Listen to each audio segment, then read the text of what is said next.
Group of ministers ने इस सब को, पूरे शराब माफिया को शिकंजा कसने के लिए जो सुझाव दिए हैं वो इस तरह से हैं, अभी उसको मैं जिक्र करूंगा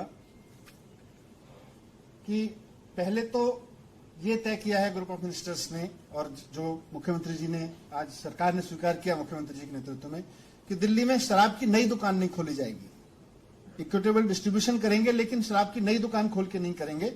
तो जितनी दुकानें हैं उतनी ही दुकानें रहेंगी, दिल्ली में कोई नई शराब की दुकान नहीं खुलेगी। और ये बताते हुए मैं ये भी बता दूं कि आज जितनी दुकानें हैं, 2016 में जितनी दुकानें थी उसके बाद से दिल्ली में नई शराब की दुकान नहीं खोली गई है। 2016 से कोई नई दुकान नहीं खुली है, आगे भी नहीं खोली जाएगी नई दुकान। ये हमारा कमिटमेंट है यहां पे।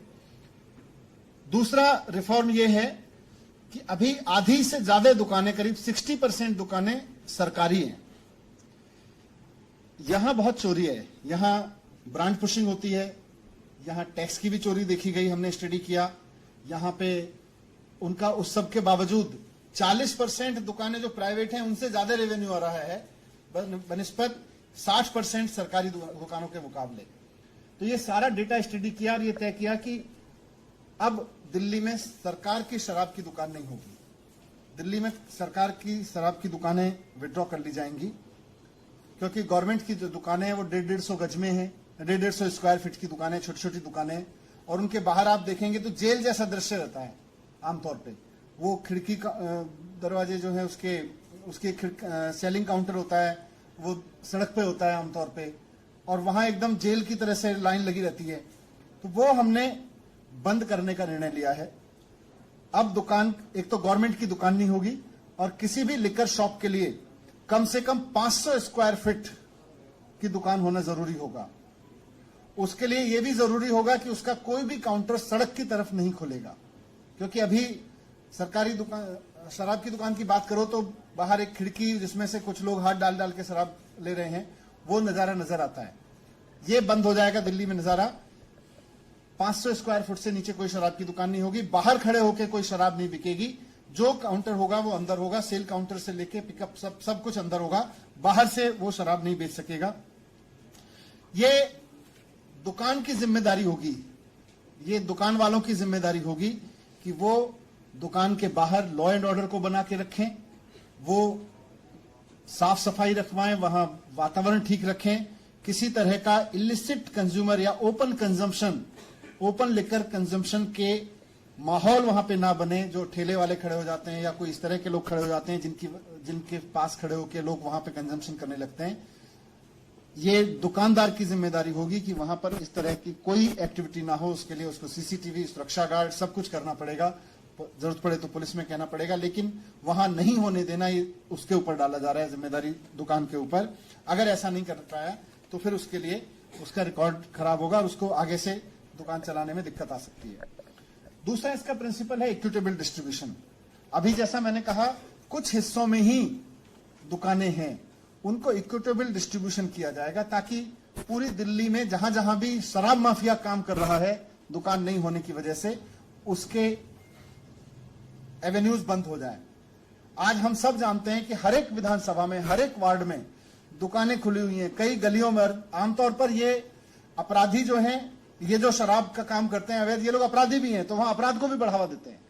तो इनका पूरा धंधा बंद हो जाएगा। इन पे इस तरह से शिकंजा कसने की तैयारी की गई है।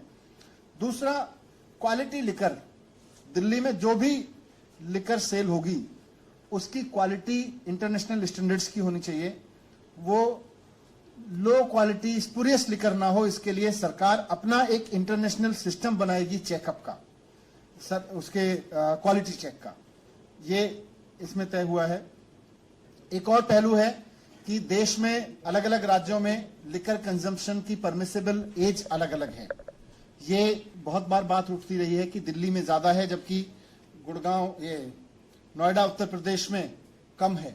तो ग्रुप ऑफ मिनिस्टर्स ने रिकमेंड किया है कि दिल्ली में लिकर कंजम्पशन की एज नोएडा, उत्तर प्रदेश के बराबर कर दी जाए। दूसरा एक फैसला लिया है कि एज गेटिंग होगी। एज गेटिंग का मतलब है कि जिस एज तक की परमिशन है उससे नीचे के बच्चों को, उससे नीचे के व्यक्ति को ऐसे परमाइश में प्रवेश करने की अनुमति नहीं होती है जहां लिकर सर्व होती है। यानी कि रेस्टोरेंट्स खासतौर से जहां बार्स हैं या लिकर कंजम्पशन अलाउड है, जहां पे जिनके पास परमिशन है लिकर कंजम्पशन का, उन रेस्टोरेंट्स में केवल अगर अकेले बच्चे आते हैं तो 21 साल से कम के बच्चे को, जो भी एज लिमिट है उससे कम के बच्चे को प्रवेश करने की अनुमति नहीं होगी। तो ये एक एज गेटिंग एक इंटरनेशनल एक्सपीरियंस है, दुनिया भर में इसको लागू किया जाता है। खासतौर से माँ बाप इस बात को लेकर बहुत चिंतित रहते हैं कि हमारे बच्चे अगर अकेले जा रहे हैं तो वो कहीं जाके लिकर कंजम्पशन, कहीं लिकर उसमें बार में ना बैठें। तो किसी भी बार में या ऐसे रेस्टोरेंट जहां लिकर सर्व होती है वहां पर अगर बच्चे अकेले जा रहे हैं तो उनसे एज बार से नीचे के बच्चों को नहीं वहां पे अलाउ किया जाएगा, एंट्रेंस नहीं दी जाएगी। उसके लिए 21 साल। हमने यही फैसला किया है कि नोएडा के बराबर उत्तर प्रदेश के बराबर की जाए। दूसरा, रेस्टोरेंट सेक्टर की, हॉस्पिटैलिटी सेक्टर की बहुत दिन से डिमांड्स थी कि बहुत सारे लाइसेंसेस, बहुत सारे उनके परमिशंस बहुत ऑब्सलीट हो चुके हैं। वो बहुत टफ कंडीशंस क्रिएट कर रहे हैं जबकि उनकी जरूरत ही नहीं है। ऐसे ऐसे बहुत सारे लाइसेंसेस हैं।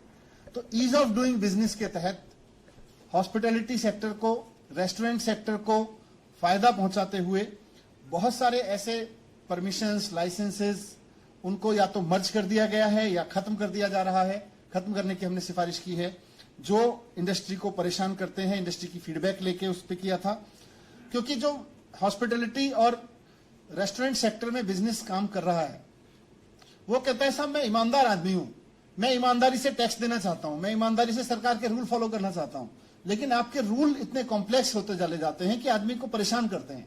हमें ईमानदारी से काम करने दिया जाए, हम ईमानदारी से टैक्स देने को तैयार हैं। तो उस पर भरोसा करते हुए, उसकी डिग्निटी का सम्मान करते हुए, उसकी ऑनेस्टी का सम्मान करते हुए बहुत सारे ओल्ड प्रैक्टिसेस ऑफ रेगुलेशन उनको खत्म किया जा रहा है। ये एक बड़ा डेवलपमेंट होगा। तो कुल मिला के मैं अगर कहूं कि इस पूरे और जो रिफॉर्म होंगे उसमें इस बात का ध्यान रखा जा रहा है कि टैक्स की, कर की चोरी ना हो।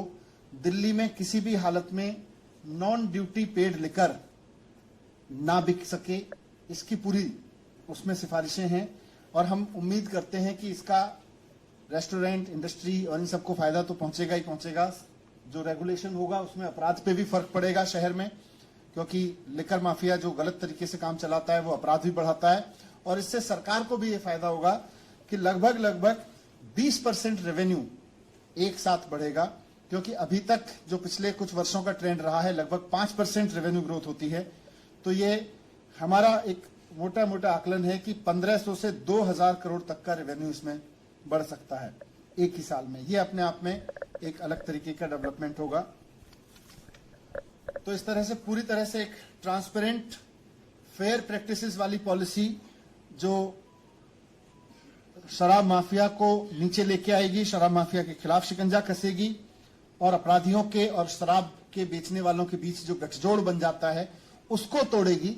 उस तरह की एक पॉलिसी ग्रुप ऑफ मिनिस्टर्स ने रिकमेंड की, जिसको आज सरकार